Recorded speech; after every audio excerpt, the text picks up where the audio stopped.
Praise the lord. ప్రభువైన యేసుక్రీస్తు నామంలో మీకందరికీ కూడా శుభములు.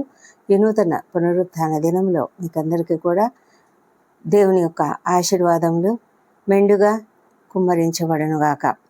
ఈ గత వారమంతా కాపాడిన దేవుడు ఈ రాబోయే వారమంతట్లో కూడా మనకు తోడైండి నడిపించునుగాక.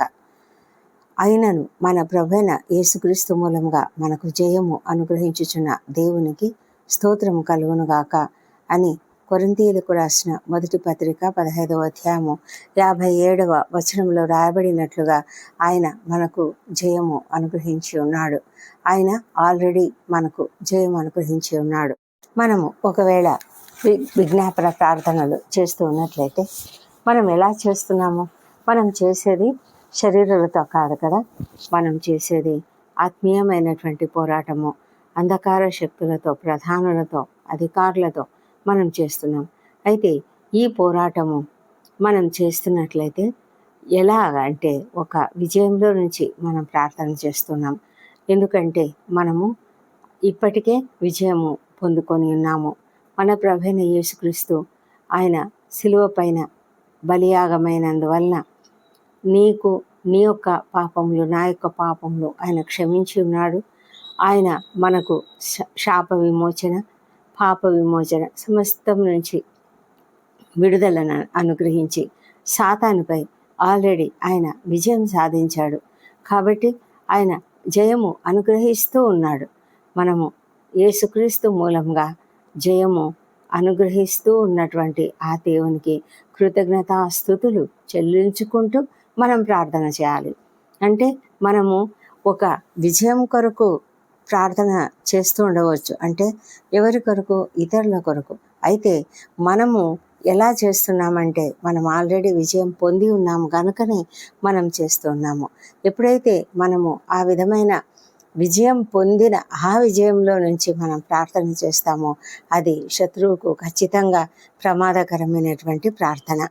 అందుకే మనము విజ్ఞాపన ప్రార్థన చేసినప్పుడు అంతా కూడా మనము తప్పకుండా దీనిని గ్రహించాలి. ఎప్పుడైతే దాన్ని గ్రహిస్తామో సమస్తం కూడా మారిపోతుంది. మనము ఒక యుద్ధంలో జయం పొందడానికి కాదు, కానీ మనం ఒక ఆల్రెడీ పొందిన విజయంలో నుంచి మనము ప్రభువైన యేసుక్రీస్తు మనకు ఇచ్చినటువంటి ఆ విజయంలో నుంచి ప్రార్థన చేస్తున్నాం. సిలువ మన యొక్క శత్రువు యొక్క స్థితిని ఆల్రెడీ సరిచేసి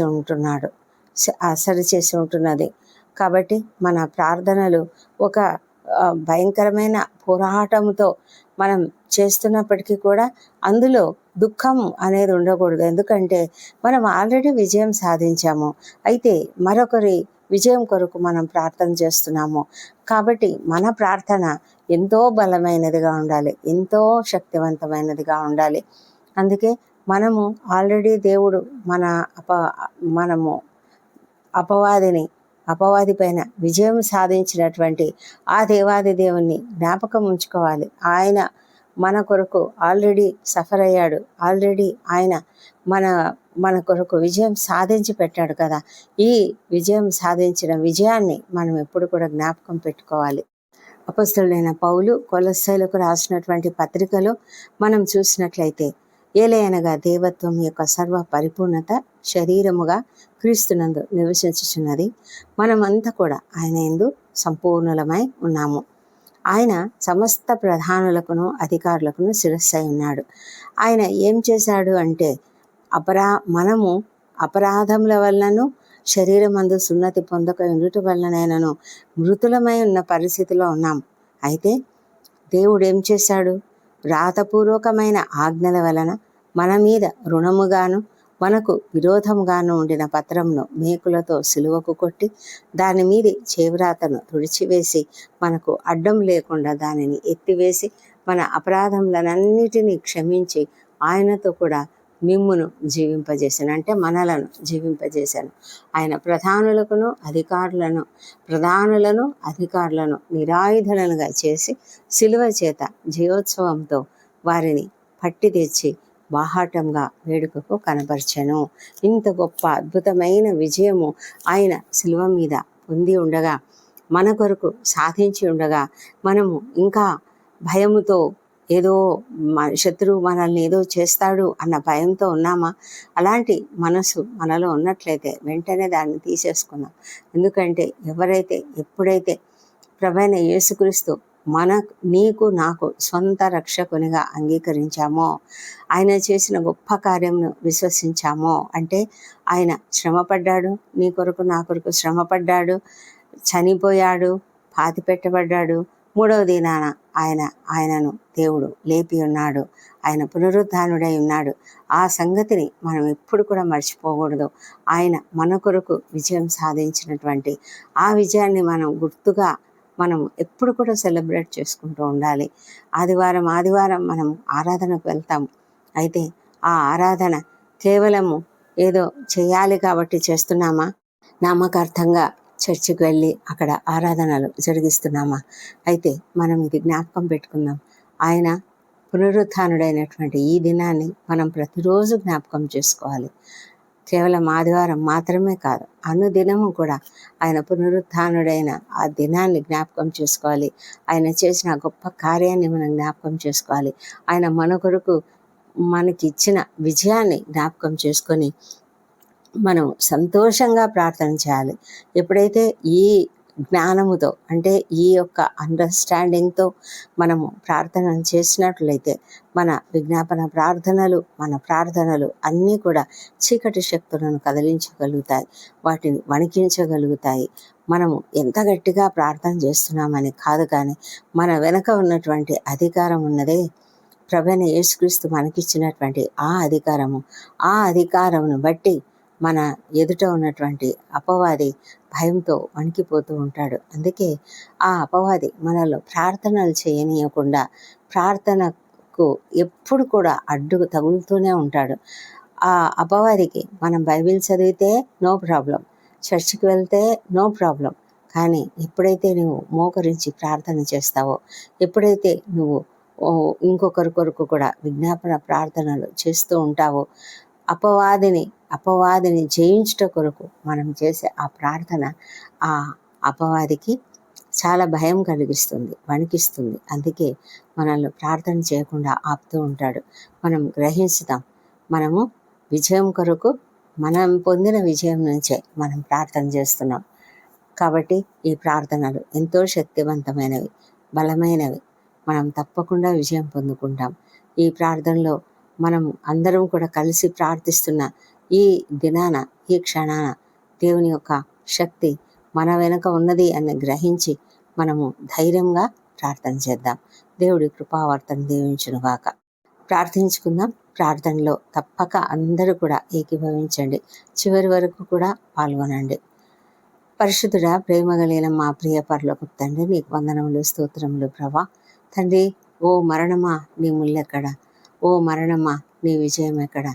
మరణపు ముళ్ళు పాపమునకున్న బలము ధర్మశాస్త్రమే. అయినను మన ప్రభువైన యేసుక్రీస్తు మూలంగా మనకు జయం అనుగ్రహించుచున్న దేవునికి స్తోత్రం కలుగునుగాక అని అపొస్తలుడైన పౌలు చెప్పిన ప్రకారంగా తండ్రి, మేము నీకు స్తుతులు చెల్లిస్తున్నాం, స్తోత్రములు చెల్లిస్తున్నాం. నీవెంత గొప్ప దేవుడవో, అద్భుతకరుడవో, ఆశ్చర్యకరుడో. మేము ప్రార్థనలు చేస్తున్నాము అంటే ఆ ప్రార్థనలు కేవలం నామకార్థంగా కాదు తండ్రి, శక్తివంతమైన ప్రార్థనలు మేము చేస్తున్నాం. ఎందుకంటే నీవు మా కొరకు ముందుగానే విజయం సాధించి పెట్టావు. మేము పోరాడున్నది శరీరులతో కాదు, మేము పోరాడున్నది ప్రధానులతో, అధికారులతో, ప్రస్తుత అంధకార సంబంధులకు లోకనాథులతోనూ, ఆకాశ మండలమందున దురాత్మల సమూహంతోనూ పోరాడుచున్నాం గనుక ప్రభా, మేము నీ యొక్క సర్వాంగ కవచమును ధరించుకొని ఉన్నాం. మేము నిన్ను అంగీకరించి ఉన్నాం. మా తండ్రి దేవా, రక్షణను శిరస్త్రాణమును ధరించి ఉన్నాం. దేవుని వాక్యమును ఆత్మ ఖడ్గమును ధరించుకొని ఉన్నాం. ఆత్మ వలన ప్రతి సమయమందును ప్రతి విధమైన ప్రార్థనను, విజ్ఞాపనను చేస్తూ ఉన్నాం. అందుకే తండ్రి, మా ప్రార్థనలు ఎంతో బలమైనవి, మా ప్రార్థనలు ఎంతో శక్తివంతమైనవి. మా ప్రార్థనల వెనుక నీ యొక్క సిలువ శక్తి ఉన్నది, విజయం యొక్క శక్తి ఉన్నదని మేము గమనించి గ్రహించి తండ్రి ప్రార్థిస్తూ ఉంటుండగా మా ప్రార్థనలు ఆలకించమని నిన్ను ప్రార్థించి అడుగుతుంటున్నాం. తండ్రి దేవాది దేవా, ఈ ఉదయకాలం నా ప్రభా మేము నిన్ను ఆరాధిస్తున్నాం. ముఖ్యంగా ఈ దినం పునరుత్థాన దినం, అందరూ కలిసి సంతోషంగా ఆరాధనకు వెళ్తున్నారు. ఆరాధిస్తున్నారు ప్రభా. మరి మా ప్రార్థనలన్నీ కూడా ఆలకించండి. ఈ ఉదయకాలంలో మేము ప్రార్థించుకుంటున్నాం. మా ప్రభా లేచిన వెంటనే తండ్రి మేము మీ సన్నిధిలో ప్రార్థించే ప్రార్థన దేవా, మా ప్రార్థనలు ఆలకించండి. మా తండ్రి ప్రతి ఒక్కరిని మీరు ఆశీర్వదించండి. ఎవరు ఏ సమస్యలలో ఉన్నారో, ఏ కష్టంలో ఉన్నారో తండ్రి నాయన, నీ ఆరాధనలో, నీ సన్నిధిలో హృదయంని కుమ్మరించుకొని ప్రార్థనలు చేస్తుంటున్నారా ప్రతి ప్రార్థన ఆలకించి తప్పకుండా వారికి జవాబును గ్రహించండి ప్రభా. ప్రతి సమస్యను తీర్చండి మా నాయన ప్రభా. మీరు ప్రార్థన ఆలకించి దేవుడు అంటున్నారు నాయన. ప్రత్యేకంగా నాయన ప్రభా రక్షణ కొరకు ప్రార్థిస్తున్నాం. అనేకులు ఇంకా రక్షణ పొందని స్థితిలో ఉన్నారు. అనేక మంది హృదయాలు కఠినమలై ఉన్నాయి మా ప్రభా. ఈనాటి దినాన ప్రభా జనం ప్రతి మనిషి కూడా, మనుషులు అందరూ చాలామంది తండ్రి మరి భయంకరమైన పరిస్థితులలో ఉన్నారు. నీకు విరోధమైన ఆలోచనలు, నీకు అవిధేయతతో కూడిన ఆలోచనలు కలిగి తన్ని నిన్ను ఆరాధించలేని స్థితిలో ఉన్నారు ప్రభా. నాయన నామకార్థంగా మరి ఆరాధిస్తారు, కానీ ప్రభా నిజముగా నీ యొక్క శక్తిని, సిలువ శక్తిని వారు గ్రహించలేకపోతున్నారు. ప్రతి ఒక్కరి హృదయాన్ని మీరు తెరవండి, ప్రతి ఒక్కరిని మీరు సంధించండి ప్రభా. నాయన వారిని మీరు తాకండి.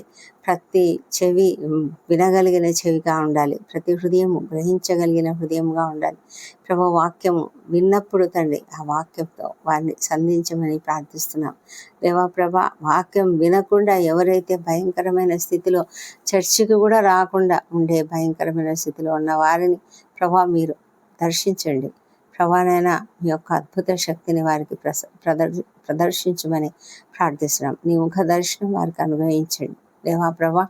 నీకు సాధ్యమైనది ఏది లేదు. ప్రపంచమంతటా ఈ దినం ప్రభా అనేక చోట్ల నీ యొక్క వాక్యం ప్రకటించబడుతున్నది మా తండ్రి. ప్రతి ఒక్కరూ తెలుసుకొని, విని, గ్రహించి నిన్ను అంగీకరించి కృపను దయచేయమని ప్రార్థిస్తున్నాము. మందిరాలకు వెళ్ళకుండా ఉండాలని సాతాను కొంతమందిని బంధిస్తూ ఉంటుండగా అలాంటి హృదయంను తండ్రి మీరు మార్చండి దేవా ప్రభా. అపవాదిని బంధించండి, పట్టి బంధిస్తున్నాము ప్రభా. మేము ఈ యొక్క అపవాదిని తండ్రి ఆత్మతో ప్రభా బంధించి తండ్రి మరి వాడు మా జీవితాలలో భయంకరమైన పనులు చేయకుండా యేసు నామములో అపవాది శక్తులన్నింటినీ కూడా లయం చేస్తున్నాం దేవా. ఏ కుటుంబాలు విచ్ఛిన్నమైపోతున్నాయో యేసు నామములో లయమైపోయి, ఆ అపవాది శక్తులు లయమైపోయి ఆ కుటుంబాలు సంతోషంగా కలిసిమెలిసి ఉండునుగాక, ఐక్యతతో ఉండునుగాక మా తండ్రి. ప్రతి కుటుంబంలో శాంతి సమాధానం అనుగ్రహించండి దేవా ప్రభా. మరి అనారోగ్యంతో ఉన్న ప్రతి ఒక్కరిని స్వస్థపరచమని ప్రార్థిస్తున్నాం తండ్రి. ప్రతి సంఘంలో జరుగుతున్న పరిచర్యను దీవించండి మా ప్రభానైనా. మరి సేవకులను ఆశ్రయించి వారిని ఆత్మతో నింపండి ప్రభా. అభిషేకం వారిపైన కుమ్మరించమని ప్రార్థిస్తున్నాం తండ్రి. మా తండ్రి దేవ, శక్తివంతమైన వాక్యం ప్రకటించుటకు సహాయం చేయండి మా నాయన. ఈ పరిచర్యలో ఎంతమంది అయితే పని చేస్తూ ఉన్నారో, వెనకాల ఉండి పని చేస్తూ ఆ యొక్క పరిచర్య కొరకు ఎంతగానో సహకరిస్తున్నారో వారందరిని బట్టి నీకు వందనాలు. ప్రతి పరిచర్యను దీవించమని ప్రార్థిస్తున్నాం తండ్రి. మా తండ్రి దేవ, ఎంతోమంది నాయన తమ హృదయాలలో ఎంతో బాధను ఉంచుకొని ఉన్నారు, ఎంతో కష్టంతో వేదనతో ఉన్నారు. వారి హృదయాలను తాకి వారికి తప్పకుండా నెమ్మదిని అనుగ్రహించండి ప్రభా. చిన్న బిడ్డలను, వృద్ధులను దీవించండి. వారికి అందరికీ మంచి ఆరోగ్యం అనుగ్రహించండి. యవనస్తులందరికీ జ్ఞానం అనుగ్రహించండి. ముఖ్యంగా విద్యార్థులను దీవించండి. అందరూ ఇప్పుడు ప్రస్తుతం నూతనంగా స్కూళ్లకు, కాలేజెస్కు వెళ్తున్నారు. ప్రతి ఒక్కరిని దీవించి తండ్రి ప్రభా వారి యొక్క చదువులలో మీరు తోడుగా ఉండండి. మంచి జ్ఞానంతో నింపండి. ఎలాంటి శోధనలకు వారు చిక్కుకొనకుండా కాపాడమని కూడా ప్రార్థిస్తున్నాం తండ్రి. దేవాది దేవ, అద్భుతాలు, ఆశ్చర్యకారాలు చేసే దేవుడము, ఎవరికి ఎలాంటి సమస్యను తీర్చమని ప్రార్థిస్తున్నాం మా ప్రభా. పల్లె ప్రాంతాల్లో ఎలాంటి సౌకర్యాలు లేని ప్రాంతాల్లో పనిచేస్తున్న సేవకులను మీరు ఆశీర్వదించి వారికి అందరికీ కూడా మంచి ఆరోగ్యం ఇచ్చి నీ యొక్క బలం ఇచ్చి తండ్రి వారి కుటుంబాలను ఆశీర్వదించి ఆ పరిచర్యను అభివృద్ధి పరచమని ప్రార్థిస్తున్నాం తండ్రి. దేవా ప్రభా, ప్రతి చోట మీరుంటూ మమ్మల్ని నడిపిస్తున్నందుకు నీకు వందనం చెల్లించుకుంటున్నాం తండ్రి ప్రభా. ఈ ఎంతమంది కొరతలు కలిగి ఉన్నారో, నిరుద్యోగులుగా ఉంటూ ఆర్థిక పరిస్థితులు సరిగా లేక అప్పుల సమస్యలతో బాధపడుతూ ఎంతమంది అయితే కష్టపడుతున్నారో వారికి అందరికీ సహాయం చేసి వారి కొరతలు తీర్చండి. వివాహ ప్రయత్నం సఫలం చేయండి. సంతానం కొరకు ఎదురు చూస్తున్న ఈ వైపు చూస్తున్న బిడ్డలు దర్శించి వారికి తప్పకుండా చక్కటి సంతానమును అనుగ్రహించమని ప్రార్థిస్తున్నాం తండ్రి. దేవా ప్రభా గర్భిణీ స్త్రీలను అందరినీ ఆశీర్వదించండి. వారికి సుఖమైన ప్రసవం అనుగ్రహించండి. అనారోగ్యంతో హాస్పిటల్స్లో ఉన్న ప్రతి ఒక్కరిని లేవనెత్తి స్వస్థపరిచి క్షేమంగా ఇంటికి చేర్చమని ప్రార్థిస్తున్నాం. ప్రతి ఒక్కరూ కృతజ్ఞతాస్తుతులు చెల్లించే కృపను దయచేయమని కూడా వేడుకుంటున్నాం తండ్రి. దయగల మా తండ్రి, ఈ దినం బర్త్డేలు వివాహ దినములు జరుపుకుంటున్న బిడ్డను దీవించండి. గడిచిన సంవత్సరం అంతా మీరు వారికి చేసిన ప్రతి మేలును బట్టి నీకు వందనములు. రాబోయే సంవత్సరంలో ఇంకా అధికమైన మేలులను వారికి అనుభవించమని ప్రార్థిస్తున్నాం. మా ప్రభా తండ్రి, వారిపైన నీ ముఖకాంతిని ప్రకాశింపజేసి సంతోషము సమాధానం అనుగ్రహించమని వేడుకొంచున్నాం తండ్రి. ఈ దినము నీ పునరుత్థాన దిన దీవెనలు మా అందరిపైన కూడా కుమ్మరించండి.